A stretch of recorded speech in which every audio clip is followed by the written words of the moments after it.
আজি আলোচনা কৰিবলৈ লৈছো যে ফাৰ্ষ্ট সেমিষ্টাৰৰ যেটো হিষ্টৰী সাবজেক্ট আছে হিষ্টৰী সাবজেক্টে তোমালোকৰ যেটো সেশনাল বা ইন্টাৰনেল অ্যাসেসমেন্ট এক্সাম আছে তো এই এক্সামিনেশনত তোমালোকৰ কেনেদৰে প্ৰশ্ন আৰু কিমান মাৰ্কছৰ এক্সাম হ'ব আৰু কোনখিনি ইম্পৰ্টেন্ট হয় এক্সামিনেশনৰ কাৰণে সেইখিনি তোমালোকক আজি দেখুৱাম তো তোমালোকে যেটা দেখিবলৈ পাইছে বিএ অন সেমিষ্টাৰ FYUGP যেটো তোমালোকে 4 ইয়াৰ আন্ডাৰ গ্ৰেজুৱেট প্ৰগ্ৰামৰ অধীনত বিএ ফাৰ্ষ্ট সেমিষ্টাৰ পঢ়ি আছা Internal Assessment by Sessional Examination 2025 History Major and Minor তো হিষ্ট্ৰী সাবজেক্ট নামৰ ভাৰত বুৰঞ্জী 1206 খ্ৰীষ্টাব্দলৈকে তো যেটো তোমালোকৰ ফাৰ্ষ্ট সেমিষ্টাৰ হিষ্ট্ৰী সাবজেক্ট আছে সেইখন সাবজেক্টৰ তোমালোকৰ এক্সামিনেশনৰ যেটো ইন্টাৰনেল বা সেশনাল এক্সাম দিবা 2025 বৰ্গত সেই এক্সামিনেশন টাইম দিয়া থাকিব তোমালোকৰ 1.5 ঘণ্টা আৰু তোমালোকৰ ফুল মাৰ্কস হ'ব তোমালোকৰ 40 মাৰ্কসৰ এক্সাম দিব লাগিব 40 মাৰ্কসৰ এক্সাম হ'ব তোমালোকৰ হিষ্ট্ৰী সাবজেক্টৰ এতিয়া সোৱা যে তোমালোকৰ কোনখিনি ইম্পৰ্টেন্ট হয় এই এক্সামিনেশনৰ কাৰণে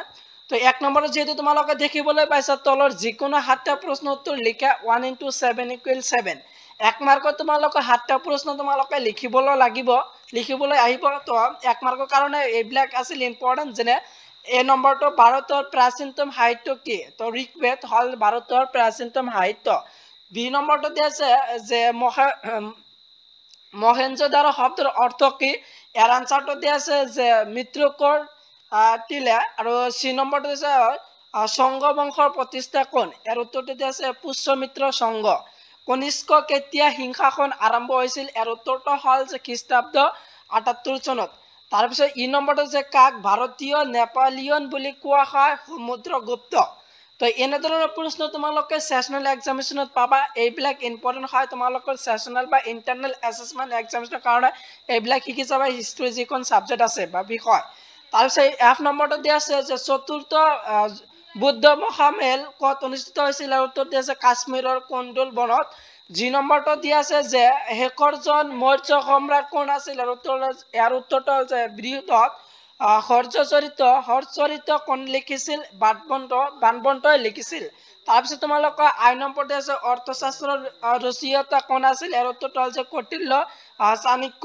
তো এক নম্বৰী প্ৰশ্নৰ কাৰণে এইবিলাক ইম্পৰ্টেন্ট হয় তোমালোকে এইবিলাক ভেৰি ইম্পৰ্টেন্ট হয় তোমালোকৰ সেশনাল এক্সামিনেশনৰ কাৰণে এক নম্বৰী কাৰণে শিকি যাবা এক নম্বৰ তোমালোকৰ 7 মাৰ্কৰ তোমালোকে লিখিবলৈ লাগিব তাৰপিছত সোৱা যে তোমালোকৰ 2 নম্বৰত কেনেদৰে দিয়া আছে যে 2 নম্বৰ তোমালোকে দেখিবলৈ পাবা যে তলৰ যিকোনো 4টা প্ৰশ্ন উত্তৰ কৰা 2 * 4 = 8 তোমালোকৰ 2 নম্বৰ প্ৰশ্ন 4টা লিখিবলৈ লাগিব টোটাল 8 মাৰ্কস দিয়া থাকিব 2 নম্বৰ প্ৰশ্নৰ কাৰণে কোনখিনি ইম্পৰ্টেন্ট সেইখিনি সোৱা যে এক নম্বৰ এ নম্বৰটো দিয়া আছে যে লিপি বুলিলে কি বুজায় লিপি বুলিলে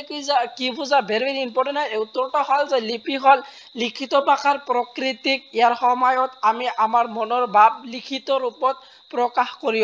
কৰিব পাৰো বি নম্বৰটো আছে চাৰি আশ্ৰম কি তাৰ উত্তৰটো হল যে চাৰি আশ্ৰম হল যে ব্ৰহ্মচৰ্য গাৰ্হস্থ্য বানপ্ৰস্থ আৰু সন্ন্যাস এই চাৰিখন আছিল চাৰি আশ্ৰম তাৰপিছত চি নম্বৰটো আছে যে কুয়ান বংশৰ দুজন লিখকৰ নাম লিখা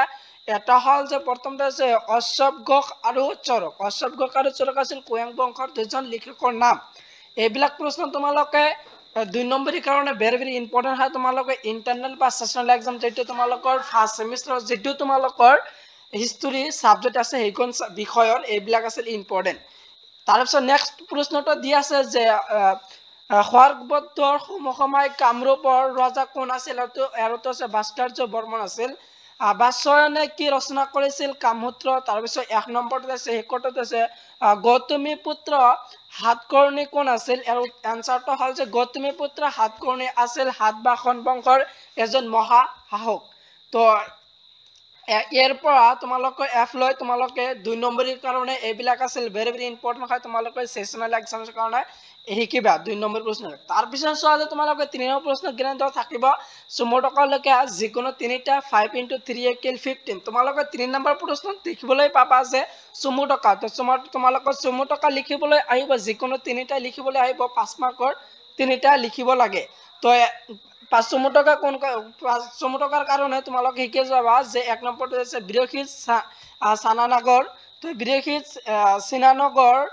বিষয় তোমালোকৰ চমুটকা আহিব পাৰে 5 নম্বৰ প্ৰশ্নৰ কাৰণে শিকিবা তাৰ পিছত বি নম্বৰটো আছে সংগম সাহিত্যৰ বিষয় চমুটকা লিখিবলৈ আহিব পাৰে ভেৰি ইম্পৰ্টেন্ট হয় তাৰ পিছত চি নম্বৰটো আছে যে খাৰবেল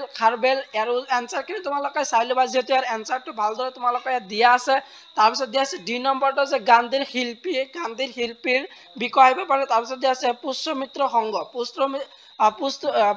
পুষ্যমিত্ৰ সংঘৰ বিষয় তোমালোক আহিব পাৰে নহলে তোমালোকৰ 1 নম্বৰটো আছে নালন্দা বিশ্ববিদ্যালয় চমটকা তো 5 নম্বৰৰ কাৰণে এই পাঁচটা আছিল তোমালোকৰ ছটা আছিল ইম্পৰ্টেন্ট হয় তোমালোকে 5 নম্বৰৰ কাৰণে ছটা শিকি যাবা ইয়াৰ পৰা যিকোনো তোমালোকে তিনিটা কমন পাবা তোমালোকে যেটো ইন্টাৰনেল বা সেশনাল এক্সাম দিবা বিষয় হিষ্টৰী সাবজেক্টৰ ইতিহাস বিষয়ৰ এতিয়া চোৱা যে তোমালোকৰ 4 নম্বৰত প্ৰশ্ন কেনেদৰে দিয়া থাকে তো 4 নম্বৰ তোমালোকে দেখিবলৈ পাবা যে তলৰ যিকোনো এটা প্ৰশ্ন উত্তৰ কৰা 10 * 1 = 10 তো 10 নম্বৰ প্ৰশ্ন তোমালোকে 4 নম্বৰ প্ৰশ্ন দেখিবলৈ পাবা দিয়া থাকিব তোমালোকে যিকোনো এটা লিখিব লাগে তো তোমালোকৰ 4টা প্ৰশ্ন দিয়া থাকিব যিকোনো এটা লিখিব লাগে তো তোমালোকৰ যে 4টা ইম্পৰ্টেন্ট কোৱেশ্চনছ লৈ আইছো তো 4টা কোনখিনি ইম্পৰ্টেন্ট হেখিনি সো ইয়াৰ পৰা যিকোনো এটা কম পাও 10 নম্বৰ প্ৰশ্নৰ কাৰণে ইন্টাৰনেল বা সেশনাল এক্সামিনেশনৰ কাৰণে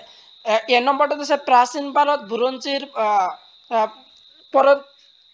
প্ৰত্নতান্ত্ৰিক সমলৰ বিষয় কি জানা লিখা তেটো বহলাই তোমালোকে লিখিব লাগে তোমালোকে 10 নম্বৰৰ কাৰণে পইণ্ট হিচাপে তোমালোকে লিখি দিবা